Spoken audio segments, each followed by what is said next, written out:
This is the BYD Sealion 7, which is actually the SUV coupe version of the Seal sedan, and the key actually has 4 buttons: unlock the car, lock the car. This is to open the trunk of the vehicle, and this is to turn on the vehicle. It says BYD here. Be prepared for that because there are a lot of BYD badges on this car. Now this car actually rivals the Tesla Model Y globally, because the Seal sedan obviously rivals the Tesla Model 3, and BYD is gunning for Tesla straight away because Elon Musk obviously made fun of BYD around 10-15 years back. As you're familiar with BYD, I think they're ramping up production of their electric vehicles. BYD is... And BYD is like, showtime, and show him who we are.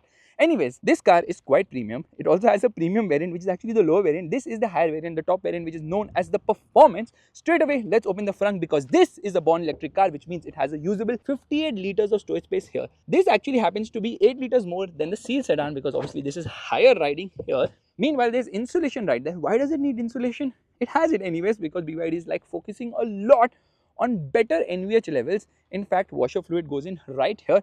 Let's shut this. To improve the NVH levels of this car, the front windows, both the front windows and the windscreen actually has double glazing, thereby reducing the sound. So it's also heat resistant, which is quite cool. There's a camera there, obviously, for lane keep assist. There's a rain sensor as well. In fact, it gets frameless wipers, and the Indian washing guys will not approve of the fact that the wiper does not go up all the way. Meanwhile, the design elements are shared with the Seal sedan. In fact, a lot of stuff has been shared with the Seal sedan, including the battery, the powertrain and whatnot. The performance numbers are different because of the weight of the car. However, output numbers are very similar here. These are the lights which have this U-shape element. There's a light here. It says BYD Tech on the inside. Meanwhile, this is the dynamic swipe indicator. It gets these X motifs. There's a sensor here, front parking sensor. There are only 2 front parking sensors, not 4, kind of cost cutting. There's a camera here. This is the radar. It says BYD right there, the towing hook. In fact, this is very much functional. Yeah, this air curtain is very much functional. Get this piano black finishing with lots of cuts and creases. So what they have done is given it a very aggressive design. They call it the Ocean X design. And this is what is the LED DRL. So like I was telling you, low beam, high beam. Why is this light not on right now? Because it is on this side, so it's kind of weird how it works, and you get these aggressive cuts and creases on the bonnet. This car is available in 4 colors. This is the grey, which is also the silver. There's a blue, there's a white, and there's obviously a black. Just 4 colors. Meanwhile, in terms of size, it is slightly bigger when compared to the Seal sedan because the length has increased by 30 mm. 4830 mm is the length of the car. The wheelbase has increased by 10 mm. The wheelbase is 2930 mm. Which is very long. Well, that's what she said. And if you notice, there's this sloping roofline as well, which obviously looks super duper cool because this is coupe SUV at the end of the day. It says BYD design here. The wheels look nice. These are 20-inch wheels. The Seal sedan actually gets 19-inch wheels. Okay, the premium variant of this car gets 19-inch wheels. The tire size here is 245, 45, 20. I like the design of the alloy wheels. Red colored brake calipers, perforated brake discs, and that air curtain is right here. You obviously get a side molding finished in black to reduce the visual bulk of this car. There's a camera here. It says NFC because you can tap a card to obviously unlock the car, and right now the door handles have gone inside. But if I unlock the car, the door handles will pop out, and it says BYD here. It says BYD here as well. How many BYD logos? BYD is like, yes! Tire size is the same at the front as well as the rear. If you notice, this car does not have an antenna only because the antenna has been embedded inside the rear windscreen, and that is the rear spoiler, which looks quite nice. It obviously pushes water down away. That's the reason it does not get a rear wiper washer function at all, but gets a high mounted stop lamp, a subtle rear spoiler, connected tail lights which have this water drop effect, which looks quite cool, and gets a dynamic swipe indicator as well. Again, it says BYD Tech right here. There's chrome on the inside. It says EV all-wheel drive here. BYD logo. BYD Sealion 7. However, it says 4.5S, which means that this car goes from 0 to 100 km per hour in 4.5 seconds. That's a nice metric because cars should have the acceleration timing on the boot. Just imagine the Mahindra Bolero will have 27.8 seconds written right there. Anyways, you get 4 parking sensors at the rear. Yeah, 4 parking sensors. Sort of a diffuser treatment right here. Let's see the underbody. Yeah, it's obviously flat because this is born electric. There's a camera here. And if you notice, it says trunk open. So you press a button here and there opens the boot. The interesting part here is that this car has got gesture control boot. So you move your foot below it and the boot will obviously open. And compared to the Seal sedan, the boot capacity is increased by 100 liters because this is 500 liters. Meanwhile, you can fold the seats down to increase the boot carrying capacity to 1789 liters, which is quite cool. The first aid kit is very premium here, unlike what Tata Motors offers. This one is a real kit, which will be definitely helpful. Or maybe they have given it for our drive. I don't know if the car comes with it or not.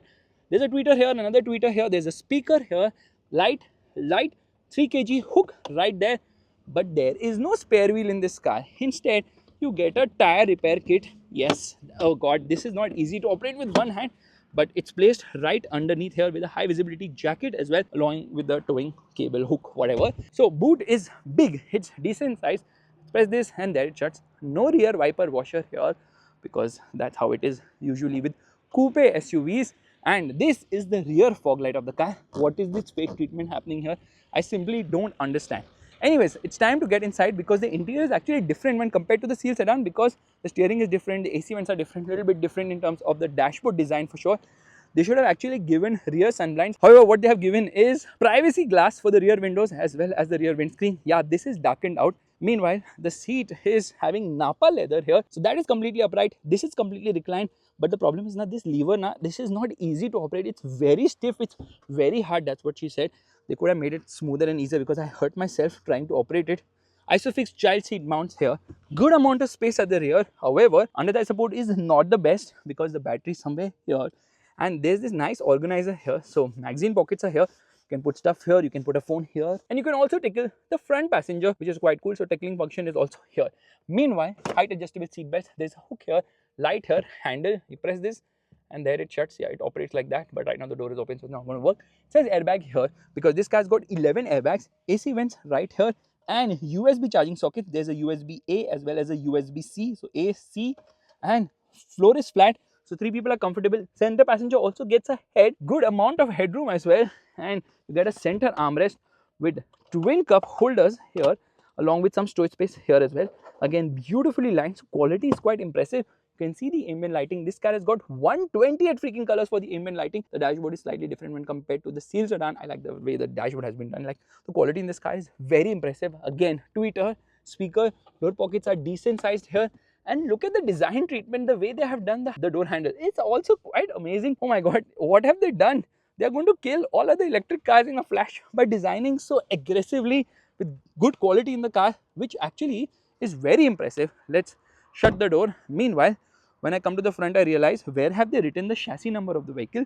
They've actually written it somewhere here. Yes, but in case you're not able to access this, don't worry, I have your back, because they've also written it right here. Now, this is the weight of the vehicle, and there's some warning here not to put children at the front.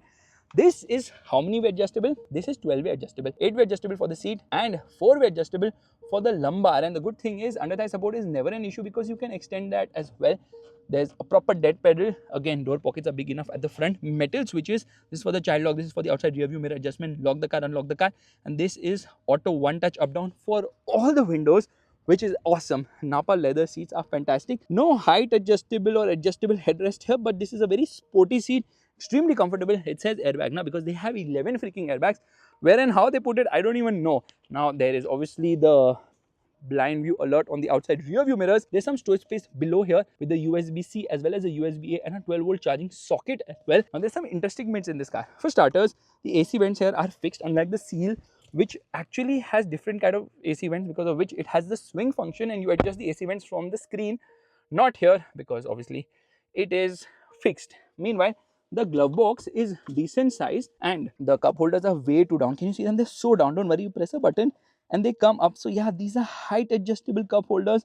Isn't that super duper cool? Meanwhile, there's some storage space here. Yeah, there is good amount of storage space here. Beautiful lining, lot of controls. So this is the gear selector, which has this crystalline effect to it. This is for the electric parking brake. This is for the regen mode. Volume controller. This is for the reverse cross traffic alert. This is for auto hold. This is for the hazard lights. And these are the controls for the air conditioning. This is for the drive mode, and this is to turn on and off the vehicle. You can keep your phone here. You can charge your phone here. It has got a 50-watt wireless charger, which is really fast, because of which the phone will heat. That's the reason they have a cooler here as well. So they have thought through almost everything. There is a heads-up display right here, and this is the driver fatigue monitor. It says Dyna Audio here, 12 speaker system, actually very good in terms of quality. This is auto dimming. I press this button, there turns on the light. If I press this button, there opens the blind. Now this is a fixed glass roof. Even the Seal has a fixed glass roof, but the Seal does not get a blind. It is heavily tinted, but there's no blind in the Seal. However, it's available as an accessory. Here they have added it after customer feedback, obviously, and now it brings in a lot of airy feeling inside. Here you get a mirror along with a light as well, 2 lights actually. Same is the case here as well. You get a mirror along with 2 lights too. Very nice, very premium, but this thing does not extend. Yeah, this is fixed, does not extend at all. The car is making random sounds. I don't know why.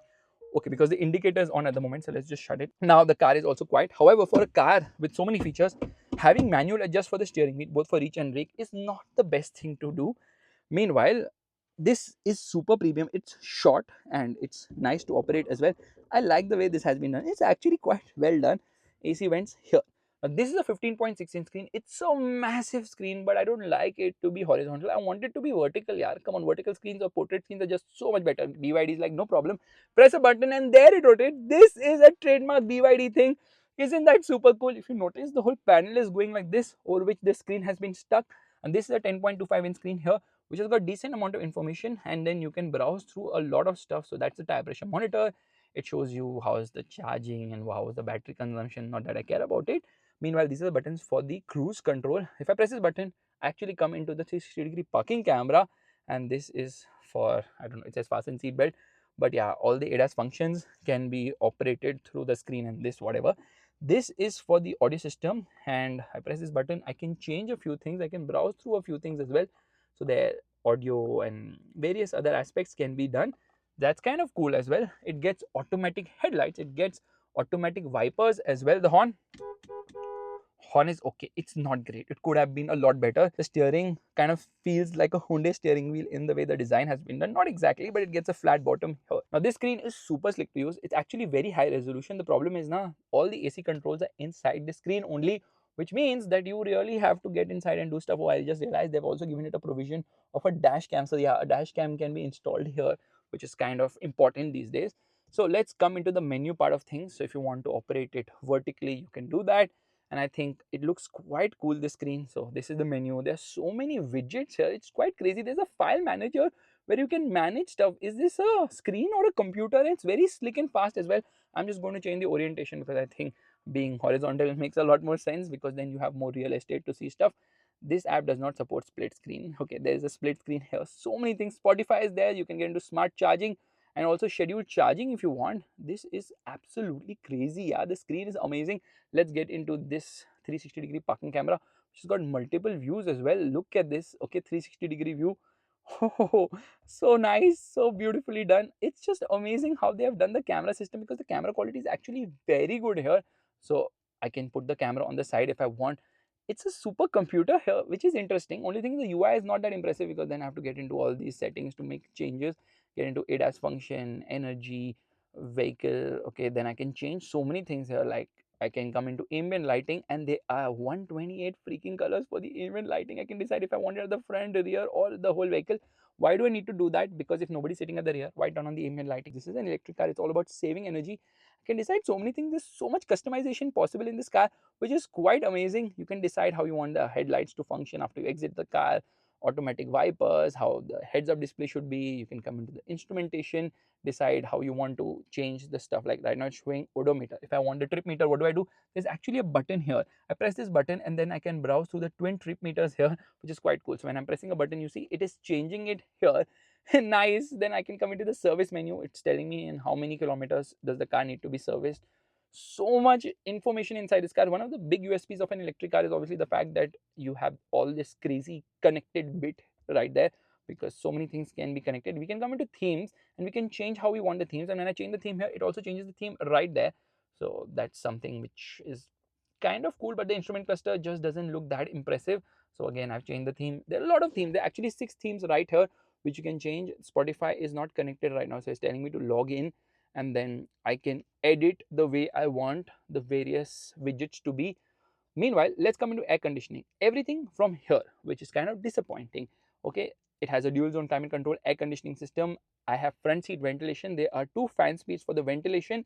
There's an air purification system, so I can turn on the PM 2.5 detection. Can come into the purification. It's purifying stuff. There's an anion. I don't know how to pronounce that. I am so sorry. And there the air conditioning is on. It's actually very nice. Only thing is everything is inside the screen now, so it's a bit cumbersome to operate. Yeah, I like physical buttons. Physical buttons are not there. Like I was telling you, there are 6 themes right here. There are wallpapers, so you can probably download stuff and change. Let's put this wallpaper. Let's see how it. Oh my god, that looks super duper cool. Doesn't it look awesome? Yeah, massive screen. Absolutely amazing. Yeah, super duper awesome. And of course, you can come into the BYD store and buy stuff. For that, you need internet, which we don't have at the moment. But this guy's obviously got connected car bit too. naturally. Anyways, I've been yapping way too much. Let's start driving right away. Time to drive. This is a leather steering which actually feels really nice to hold. There's a problem here. You know what? If I shift the mirror all the way to the right, still 30% of the car can be seen in the outside rear view mirrors because it does not go too far right, because this car is made for left-hand drive market. So obviously the mirror has not been configured for India. Straight away, let me change the drive mode. We are going to come into the sport drive mode. I come into drive, left foot on the brake, right foot on the accelerator, hazard lights off, and it's time to give it the beans. No launch control, nothing, and off we go. I'm timing the car actually. Focus on drive. 0 to 100 kilometers per hour in 4.17 seconds, which is impressive actually. You know what? BYD is so funny. When I'm going left foot on the brake, right foot on the accelerator, they are like, you know, don't depress the accelerator and brake at the same time. It's going to lead to brake pad wear. I thought launch control will get activated, but there is no launch control in this car, it seems. And oh my god, the performance is so good. It instantly pushes you into the seat. So it did 4.17 seconds while coming here. Let's see what it does on the other side as well. Left foot on the brake, right foot on the accelerator, and off we go. Oh my god, this guy's fast. 4.19 seconds. So this is consistent in terms of the acceleration timing. And you know what? There is no speed alarm here after 120 kilometers per hour. Surprise, surprise. Because this is actually coming in via the CBU route. So they have not put a speed alarm. Wipers work fantastically well. Lot of spray on offer here. So what is the battery on this car? It is a 82.56 kilowatt hour battery pack, which is obviously BYD's Blade battery, which is absolutely phenomenal because it's so good, it's so good, it's so good that Maruti Suzuki is borrowing the battery pack from BYD for the e-Vitara. Mahindra is borrowing batteries from BYD for the XEV 9e as well as the B6. So you can imagine how good batteries BYD makes. But this is really very fast. 0 to 100 kilometers per hour in 4.19 seconds. I am so impressed by the acceleration of this car. In fact, when you get on the throttle, it instantly surges ahead. So there is no electric car like acceleration. They have somehow tweaked the whole motor in a way that it kind of feels like this is an ICE car, which is fantastic. Only thing, the sound is not there, but otherwise it has this ICE feeling where the power build-up is gradual, progressive and linear, not instant punch and then drop down. So yeah, phenomenal engineering here. Now there are two variants. There's the premium and there's the performance. Everything is identical between both the variants. Every freaking thing is identical in both the variants in terms of the features and all. I think the tire size changes and the electric motor also changes because the all-wheel drive variant, the performance variant, has all-wheel drive. It has got dual motor setup. So if you opt for the premium variant, it's rear wheel drive only, where the rear motor for both the cars is the same. But when you add a front motor, you add a lot more power because then you have got direct traction as well. This car produces 313 horsepower and 380 Newton meters of torque on the rear motor, which is actually the same output for the premium variant because that only gets a rear motor. But because this car also has a front motor, which adds in 220 horsepower at the front and 310 Newton meters of torque as well, the overall output numbers are 530 horsepower and 690 Newton meters of torque. The result is that this car is claimed to go from 0 to 100 kilometers per hour in 4.5 seconds. Yeah, 4.5 seconds. But this one is going a lot faster, which is super duper impressive. Yeah, their hazard lights turned on because I applied brakes a little aggressively. Come on, shut that. Yeah, and it actually shows me the checkered flag here because I'm in sport drive mode, obviously. Now the claim range for this car is 542 kilometers, but in the real world it should return almost 490 kilometers because on a full charge in the morning now it was showing around 530 kilometers, somewhere around that. Usually cars don't show that much because this is an LFP battery pack. Obviously it is more efficient in that regard.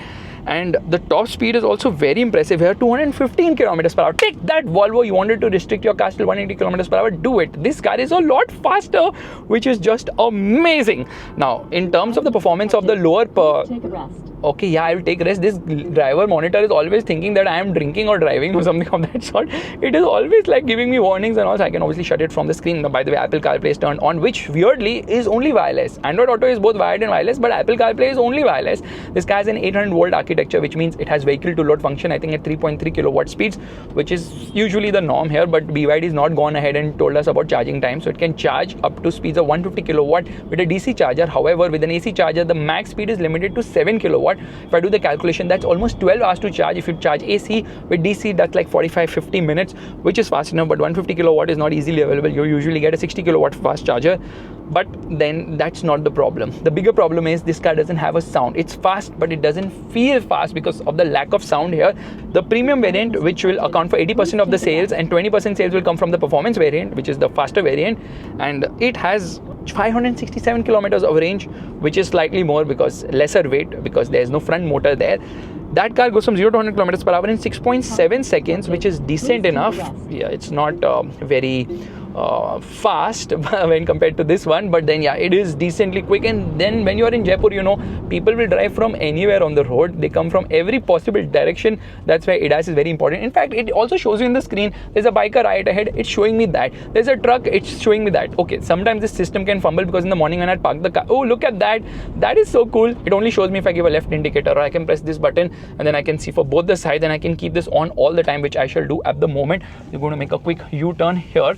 The steering is actually decently light, and then it weighs up decently well at high speeds. Obviously, it's not very rich in terms of feel and feedback, but it does weigh up, and high speed stability is also nice. I like the way the camera is done, although I was missing full screen, but then I realized I want Apple CarPlay, and then I can see the camera as well as Apple CarPlay data, which is fantastic. Now, what they call the motor is something known as squirrel cage induction asynchronous motor. I don't know why they call it squirrel cage. Weird naming coming out from China, obviously. This is the fastest electric motor in the world, spinning to 23,000 RPM, which is absolutely crazy, and it is underpinned by the E-Platform 3, wherein the battery has been integrated into the chassis for better safety. This car has an 8-in-1 electric powertrain, and in terms of CD value, it's 0.28, which is very impressive for something which is high riding. Obviously, the Seal has a lower CD value of just 0.21. Now, like I was telling you, it can charge fast enough. However, regen is what really helps here, and there are regen modes for the same. So if I can just change it from standard to high, I mean, those are the only two available regen modes, and in high, obviously, it's a lot more aggressive.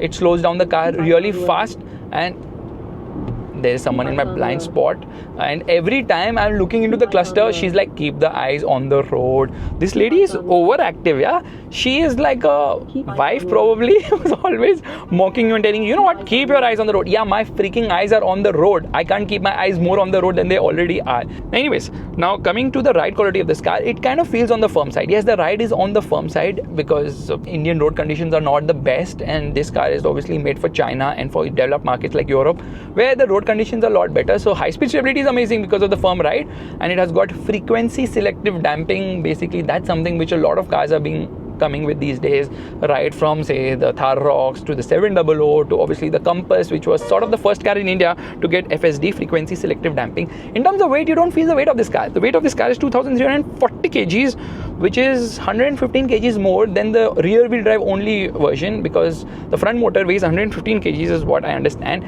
The Seal sedan, which is 2185 kgs, I think, that one is 155 kgs lesser in terms of weight because it's not high riding, obviously, so there you save some weight. And this car has no direct rival only. There is no rival only for this car. So what car will it compete with in the Indian market? I think it will compete with definitely the Kia EV6, because I think the price of this car will be above rupees 60 lakhs quite easily, considering the Seal costs around rupees 54-55 lakhs for the top end variant, which is obviously the performance variant. The Seal is available in 3 variants. The Sealion 7 is available in 2 variants only, probably so that it does not cannibalize the top variant of the Seal sedan, because they want to also push Seal performance variant, but a sedan obviously has the struggle. Now this is the 4th BYD car in India, because the E-Max 7, there's the Atto 3, there's obviously the Seal sedan, and this is the 4th one, the Sealion 7. And trust me, the MPV wasn't great. The Atto was okay, but it was too polarizing. But this one and the Seal, they're absolutely phenomenal. This is how you do an electric car. Learn from BYD, guys. Legacy manufacturers, why can't you make a car as good as BYD? I know you are like, yeah, China has an advantage when it comes to battery technology, battery and all those things. Yes, I agree. But what about the technology, the design, the features and all, which BYD is doing a fantastic job. This car's also got something known as torque adaptation control technology. What it does is it's able to understand how it wants to channel torque to the front and rear wheels. Why is this not flipping right now? Because of Apple CarPlay, probably it realizes it cannot show me the display only. That's kind of weird. Driving in the city, I realized this is such an easy car to drive. You have got good visibility of what's around. The horn is easy to press. I'm getting honky right now, but then that's the norm here in a smaller city. And once you get into the throttle, it instantly darts ahead. Now I want to flip the screen. I want to make it vertical. I cannot, because Apple CarPlay is on. So it says current screen does not support the other vertical format at all. So we are going to come out of this menu. I'm quickly going to come into the ADAS functions. So there you see emergency lane keep assist, blind spot detection, door open warning, intelligent high beam control, hill descent control, and ESC off. So let's turn off ESC and let's come out of this menu. Let me turn on the camera from here, and then then let's, I don't know why it's working like that, but okay, first let's do one thing. Let's first rotate the camera, and then let's rather rotate the screen and then turn on the camera. Now that is an amazing view. Now even with traction control off, little bit of wheel spin happening here, but somehow it manages to put all that power down because it has got a feature known as intelligent torque adaptation control, wherein the car senses where there's a loss of traction and alters the torque being given to either the front or the rear axle.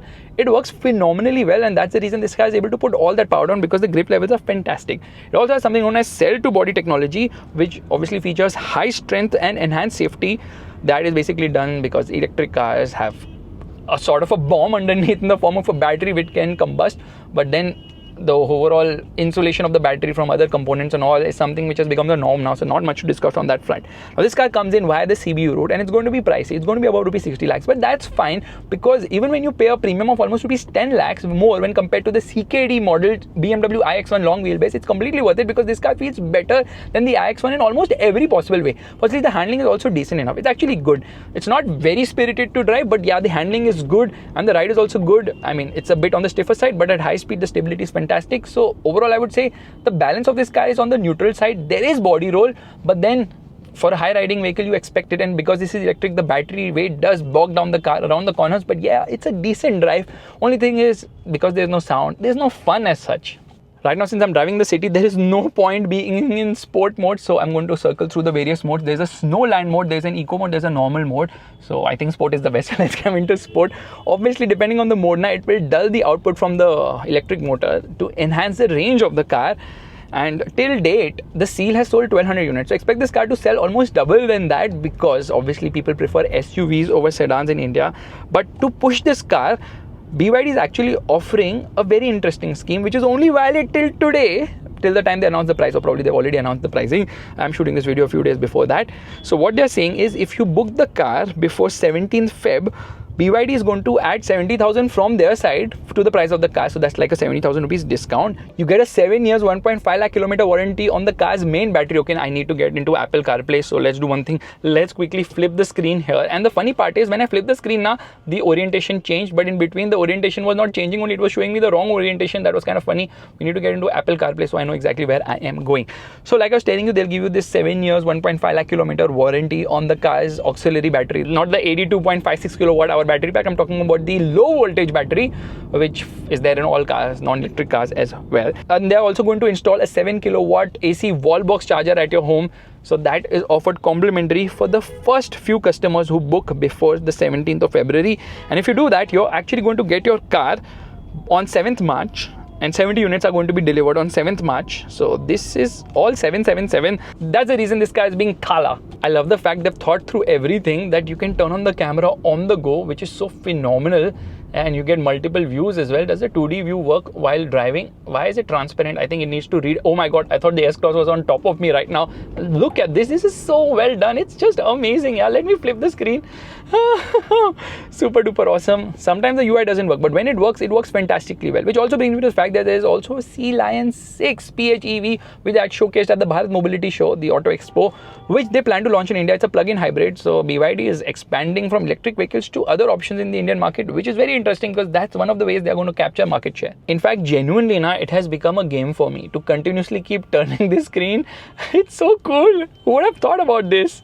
And that also brings me to a few problems with this car. For starters, BYD's sales and service network is kind of on the thinner side. It's small. They really need to expand it rapidly, because competition is going to become tough. Now, obviously, they are playing in a premium segment. Mahindra is playing in a lower segment. But till date, I feel for the price, this car is absolutely unmatched. If you want an electric car, there are few cars which can give you this level of an all-round package, because there's a lot of technology, there's a lot of features, there's good amount of comfort, design is amazing, and obviously the range is also quite nice. Anyways, I still have 1 hour more of yapping to do, but because the car is saying I need to have a coffee, I shall do that right away. Thank you so much for watching. If you like this video, make sure to give it a thumbs up. That's the like button, and also subscribe to the channel. I will see you guys in the next video real soon. Let's play this game again. It's so fun, it's so funky, and here we go. Isn't that cool? And now obviously the orientation is on the wrong side. I need to tilt my head to see exactly what it is displaying to me because I can't understand the camera. What is it trying to tell me? But the good part is that I can't do that because if I try to tilt my head, this driver monitor system here will automatically get activated and overreactive. See, I'm turning off the camera, turning it on. No effect here at all. So on that disappointment, it's time to end. Thank you so much for watching. Okay, ho gaya. Bye. Please focus on driving. Current screen does not support screen switching. So let's come out of the screen. Now let's switch the screen and let's see whether... Shut the